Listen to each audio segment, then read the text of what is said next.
Good evening, interwebers. This is day 2 on the 4L80 transmission swap. It's kind of cold tonight.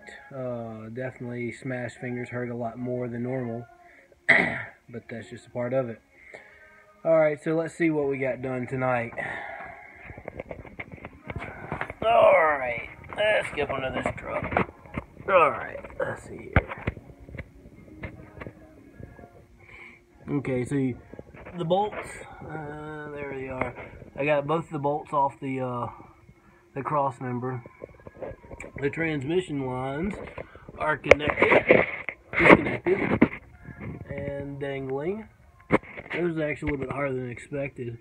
And I finished unbolting the torque converter.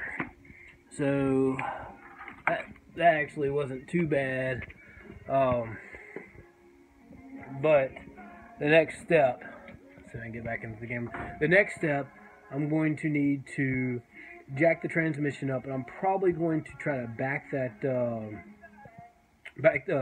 the transmission up and move that transmission cross member, kind of push it away, so I can get the transmission lower to maybe have easier access to the transmission mount bolts, the ones that are actually going from the transmission to the engine. Because that's right at the firewall, so I'm kind of hoping that that'll make those bolts easier.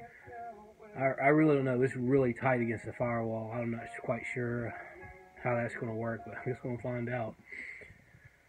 So maybe tomorrow I'll start on that, but I think that's going to be the slow process. Also, I disconnected the transmission dipstick tube thing.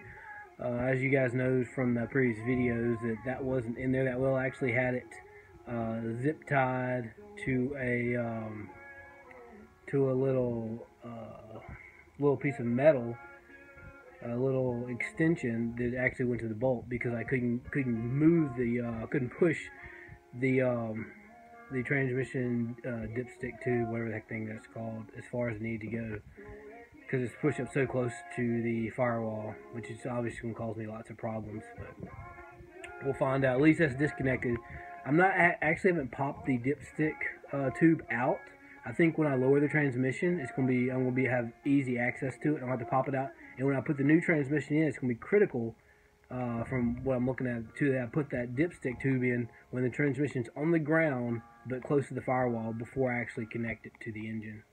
Hopefully I'll remember that, otherwise it could be disastrous. Anyway, you guys have a wonderful night, and hopefully you'll have warmer weather than we do. Later.